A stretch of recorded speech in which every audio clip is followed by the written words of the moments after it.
AAA gaming is dog shit. It's dog shit. The companies are corrupt. They're broken. They have been infested, poisoned by DEI and agenda.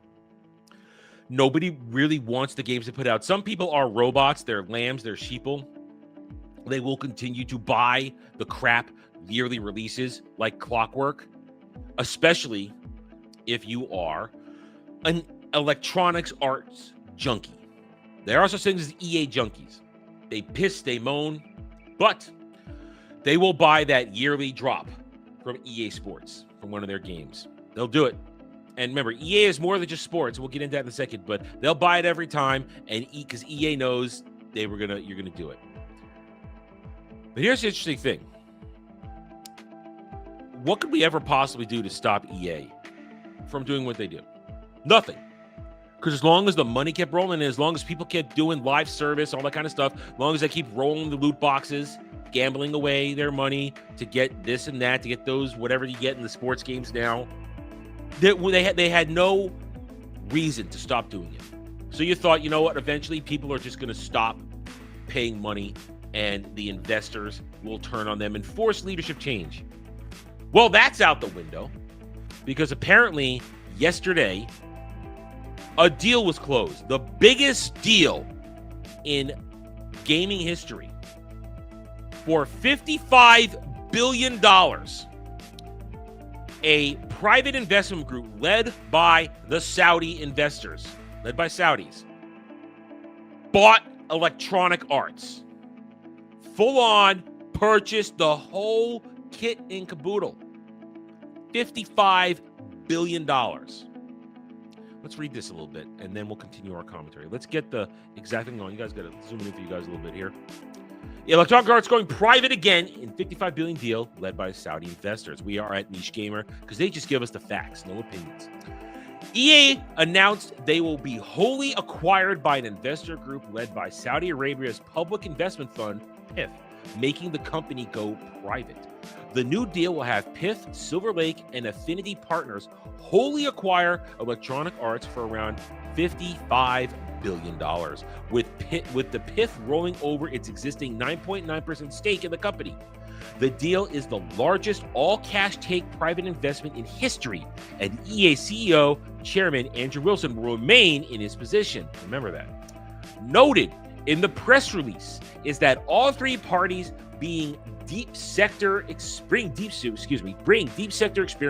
and committed capital and global portfolios with networks across gaming, entertainment, and sports that offer unique possibilities for EA to blend physical and digital experiences, enhance fan engagement, and create new growth opportunities. Here are comments from key people involved with the new deal. Let's read these just so we can see what the smoke feels like as they try to blow it up our asses. Yeah. Did I just tip my hand how I feel about this? I'm sorry if I did. Andrew Wilson, Chairman, CEO of Electronic Arts. Our creative and passionate teams at EA have delivered extraordinary experiences for hundreds of millions of fans, built some of the world's most iconic IP, and created significant value for our business. This moment is a powerful recognition of their remarkable work. Looking ahead, we will continue to push the boundaries of entertainment, sports, and technology, unlocking new opportunities together with our partners. We will create transformative experiences to inspire generations to come. I am more energized than ever about the future we are building. Turkey, Al Nawizer, PIF Deputy Governor and Head of International Investments. I'm not going to do a voice. I'm not doing a voice. PIF is uniquely positioned in the global gaming and esports sectors, building and supporting ecosystems that connect fans, developers, and IP creators. PIF has demonstrated a strong commitment to these sectors, and this partnership will help further drive EA's long-term growth while fueling innovation within the industry on a global scale. Egon Durban, Silver Lake Managing Partner and Co-CEO. This investment embodies Silver Lake's mission to partner with exceptional management teams at the highest quality companies. EA is a special company, special ed, a global leader in interactive entertainment anchored by its premier sports franchise with accelerating revenue growth and strong and scaling free cash flow. We are honored to invest and partner with Andrew, an extraordinary CEO who has doubled revenue, nearly tripled, I don't know what that acronym stands for, EBITDA, and driven a 5-fold increase in market cap during his tenure. The future of EA is bright. We are going to invest heavily to grow the business, and we are excited to support Andrew and EA team as the company accelerates innovation, expands its reach worldwide, and continues to deliver incredible experiences to players and fans across generations. Jared Kushner, son-in-law of Donald Trump, Affinity Partners CEO. EA is an extraordinary company with a world-class management team and a bold vision for the future. I've admired their ability to create iconic, lasting experiences as someone who grew up playing their games and now enjoys them with his kids. I couldn't be more excited what's ahead. Luis A. Ubinas, lead independent director, EA's board of directors. The board carefully evaluated this opportunity and concluded it delivers compelling value for stockholders and is the best interest of all stakeholders. We are pleased that this transaction delivers immediate and certain cash value to our stockholders while strengthening EA's ability to continue building the communities and experiences that define the future of entertainment. Yes, everybody got very large payouts for their stocks. And there it is. They didn't lift the stock numbers here, but it was the shares were valued very high and sold off at certain levels. So there it is. There it is. Let's just put this on the table. I don't think this changes a damn thing. I don't think this changes anything. In fact, and here's the key word. We've asked this for the longest time, especially with all these AAA companies. Accountability for your mistakes, for the bad games you put out. The only accountability that really surfaces is when we don't buy these games and they fail. And don't worry, we're going to get to the list in a second. If this goes private, suddenly I feel like a lot of accountability goes away. I really do.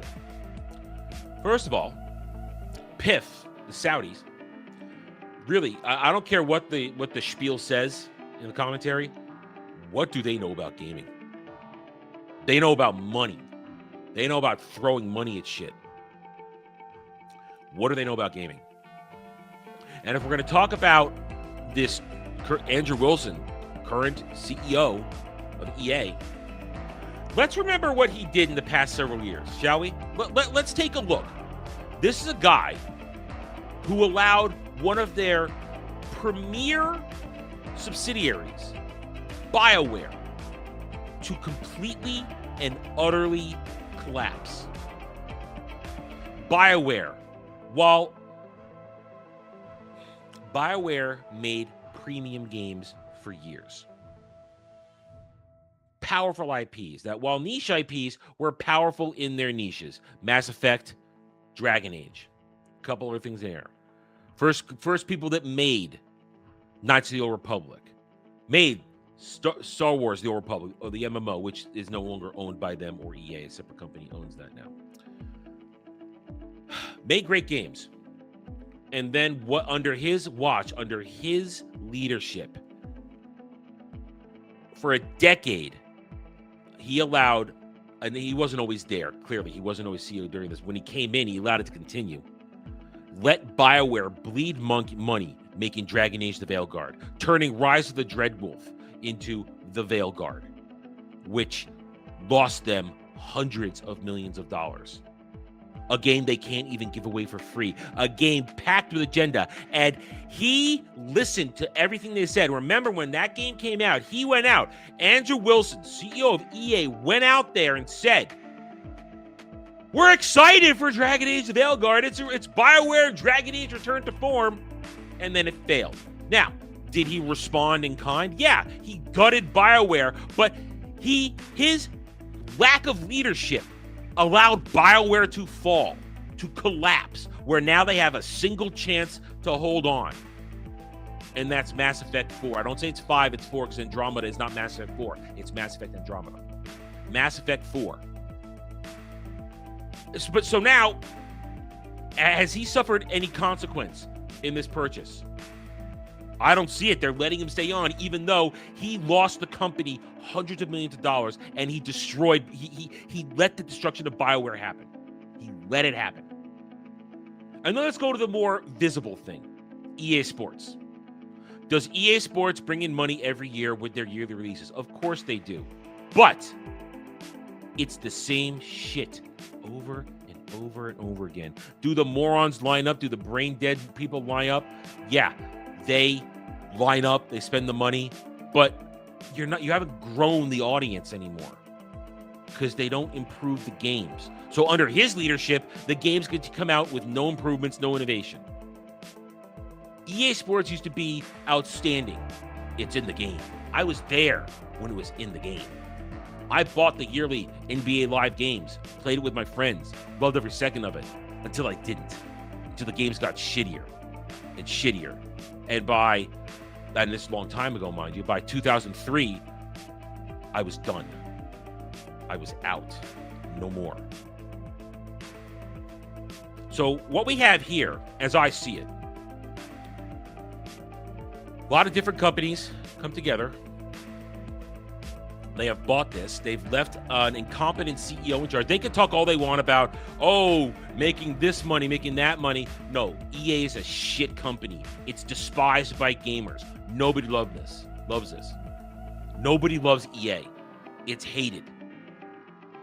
Nobody likes the games they put out anymore. They had Star Wars as an exclusive deal for a decade and made three games, two of them with great gameplay but shitty stories.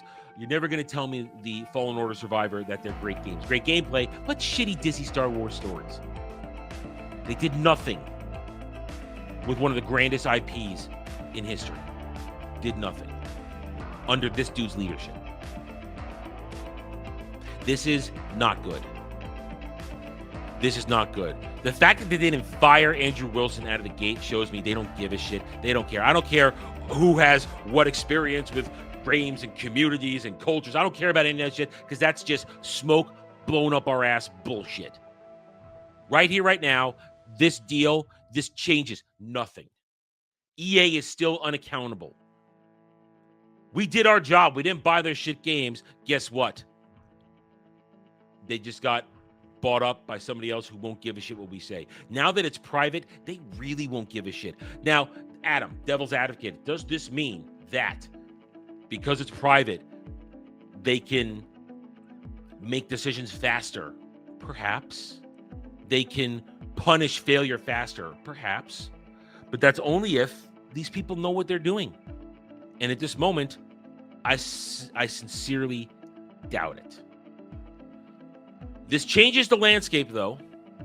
This isn't a monopoly. EA was a monopoly. They bought up a lot of companies, and now they are bought themselves by an investment group who, now, I mean, if they're smart, if they're really smart, they will break EA up into separate divisions and have them be separate companies under this investment group, not just the EA tentpole.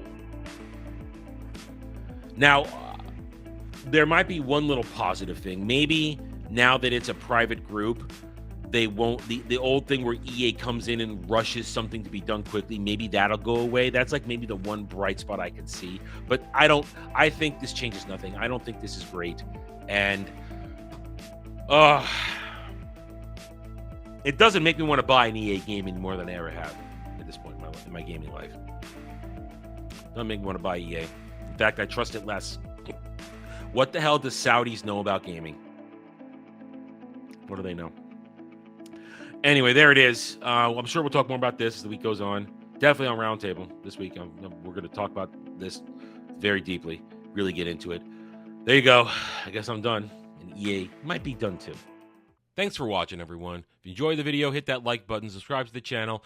Check out my gaming channel at Renaissance Nerd Arcade and follow me on X Twitter under @TheRedNerd. Thanks again for watching. Take it easy.